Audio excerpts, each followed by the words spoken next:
Hello, everyone. In the book Firms of Endearment, the authors identified the Walt Disney Company as a firm of endearment. What is a firm of endearment company? A firm of endearment company is one that endears itself to the stakeholders by, by bringing the interest of all stakeholder groups into strategic alignment. On page 234, the authors describe why they chose Walt Disney as one of their firm of endearment companies. They write,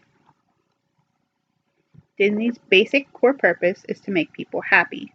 Its primary way of achieving this goal was through exceptional customer care and by creating content that has a positive message. The company keeps its parks spotless so that they're always show ready. Every customer is treated in a way that makes them feel important, with assertive friendliness, actively approaching customers who look in the need of help instead of waiting to be asked.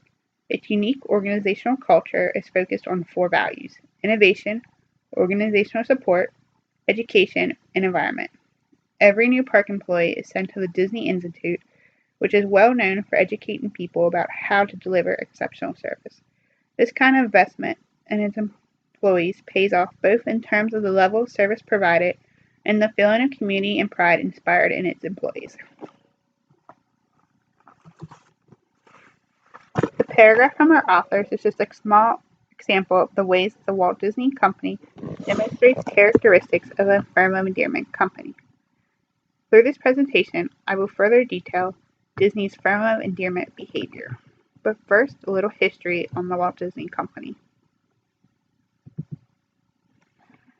In 1923, Walt Disney moved to California to sell his cartoon Alice's Wonderland as a pilot film for a series called Alice's Comedies.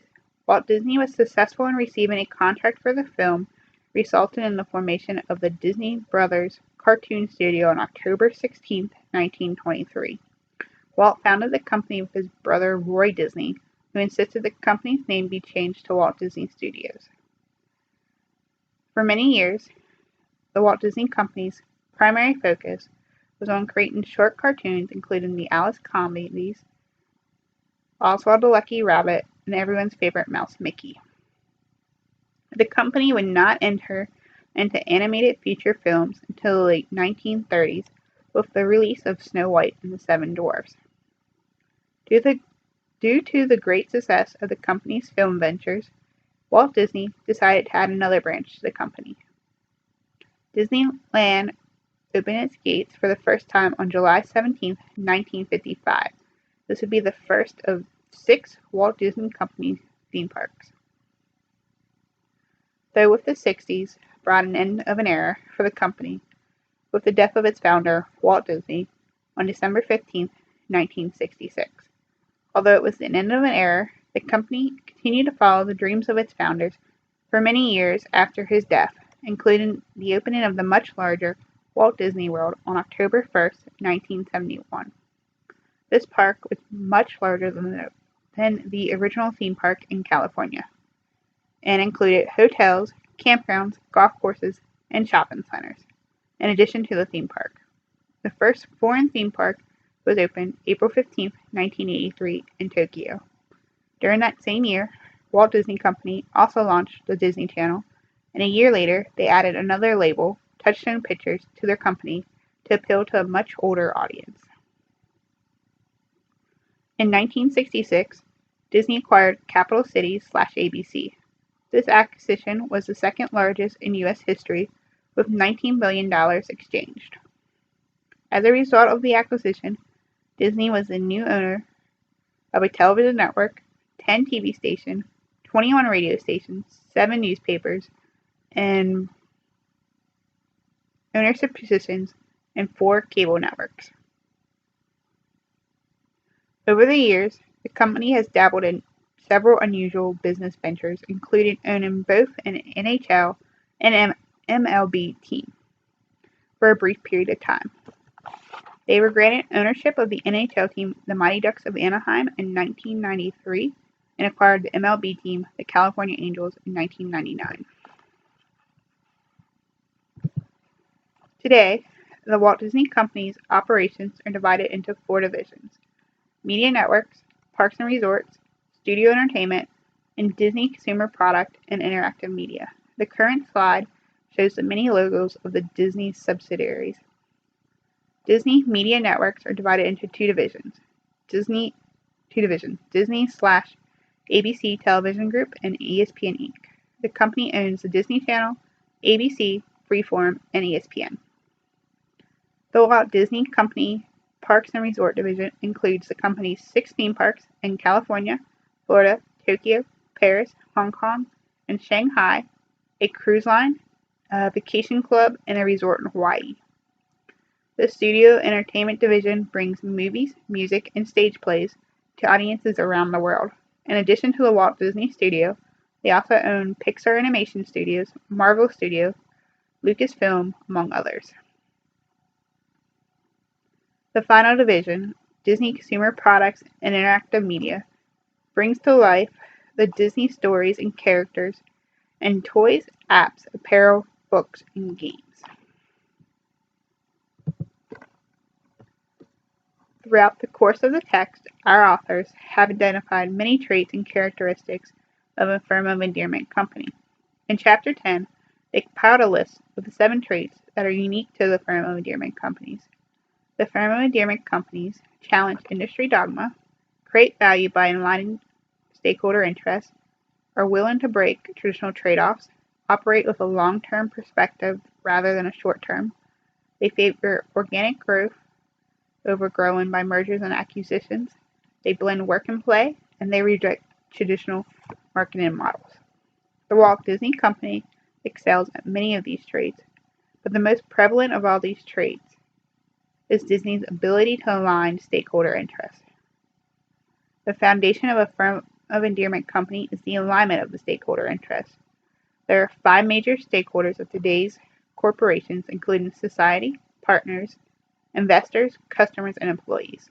The Walt Disney Company does an excellent job of aligning all 5 of these stakeholder groups. Society is the local and broader community that a firm of endearment company serves. Also in society is the environment. The Walt Disney Company is a big supporter of both the community and the environment.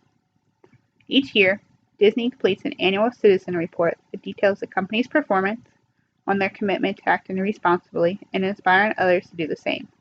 This report shows the results of initiatives taken to improve the environment, encourage healthy living, international labor standards, and the company's charitable efforts.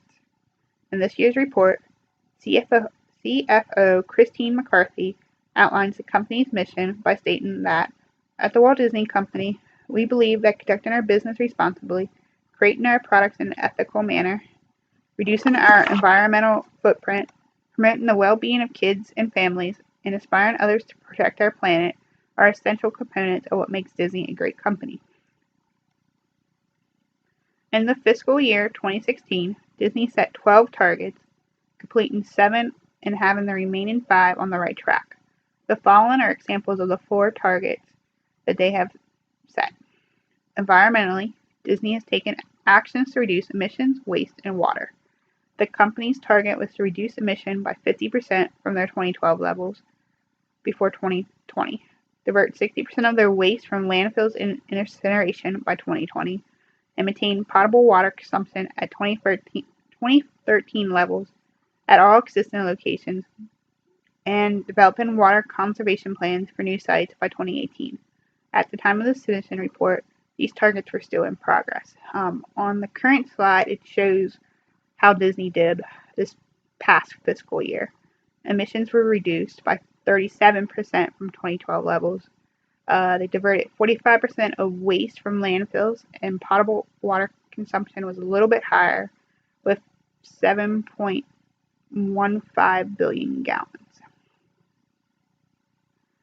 Charitably, Disney wants to contribute more than 5 million employee community service hours by 2020 through Disney's Volunteers program. In fiscal year 2016, employees contributed over 500,000 hours, for a total contributed hours since 2012 at 2.9 hours.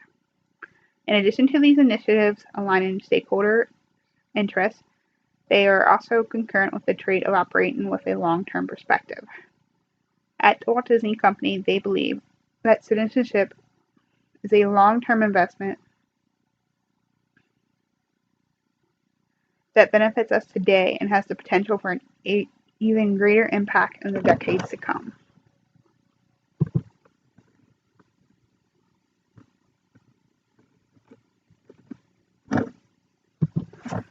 One of the many values of a firm of endearment company is that they view their suppliers as true partners and collaborate to move both companies forward. Firm of endearment companies help supporters reach higher levels of productivity, quality, and profitability. Walt Disney Company has taken a number of initiatives to help their partners. The first way is through a responsible supply chain. At Disney, they promote the ethical production of all Disney-branded merchandise. They are constantly working to improve the labor conditions in their various production factories, as well as ways to reduce the environmental footprint of the supply chain. In addition to the responsible supply chain, Disney has tight international labor standards, or ILS, which are used to improve working conditions in facilities producing their products worldwide. The ILS program was established in 1996 to oversee labor compliance for all factories producing Disney merchandise, as they did not own or manage these factories. The ILS program requirements are included in each contract entered with a vendor. Through these standards, Disney intends to foster safe, inclusive, and respectful workplaces wherever their products are produced. And the final way that Disney helps suppliers is through their dedication of identifying and engaging suppliers that share their commitment to quality, service, cost, and sustainability. Through this program, they encourage suppliers to continue on a path of innovation while also responding to the environmental targets and goals of Disney. Customers are a key part for any business operation, and at Walt Disney Company, their mission is to be one of the world's leading producers and providers of entertainment and information. But how does one accomplish this? A big part of their mission is accomplished in the way that they train their employees to deal with their guests. It is all about customer service. In the book, Lessons from the Mouse, Dennis Snow, a former employee of the Walt Disney World Resort, details 10 lessons he learned while working at the company. Although these lessons were meant as a lesson for an individual's successful life and career, many of the 10 lessons reflected on how the park treated their guests. Some of the lessons that were demonstrated at the theme park and throughout the company are: never let backstage come on stage. This means deliveries and meetings, employees socializing should always stay behind the scenes, as on stage is the place where both employees and the company has the opportunity to impress the guests. What time is the 3 o'clock parade is not a stupid question. There are no stupid questions at Disney. Employees are trained to recognize the question behind the question and to figure out what the guest really wants to know, but they haven't asked yet. And the little wows add up, meaning the company goes out of its way to make the guests feel special, whether it's simply by replacing a dropped ice cream cone or taking a group shot of the entire family. They're always going above and beyond what is expected. These 3 things are just a few of the ways that Disney tries to align their customers' interests. Their employees are the key to any company's success, and Disney is not an exception to this rule. Disney, like most firm of endearment companies, take good care of their employees. In February 2016, Glassdoor ranked the Walt Disney Company 13th out of 20 for employer benefits. The benefits that Glassdoor took into consideration were health insurance, vacation time, retirement plans, and unique perks. One of the unique perks offered to Disney employees is free admission to its parks, as well as discounts on hotel stays and merchandise. In conclusion, the Walt Disney Company, through their ability to align stakeholder interests, is well worthy of being a firm of endearment company. Having this ability is the foundation for all firm of endearment companies and is the most key component that sets the firm of endearment companies apart from the rest of the business world. In the words of Walt Disney himself, "Of all the things I've done, the most vital is coordinating those who work with me and aiming their efforts at a certain goal."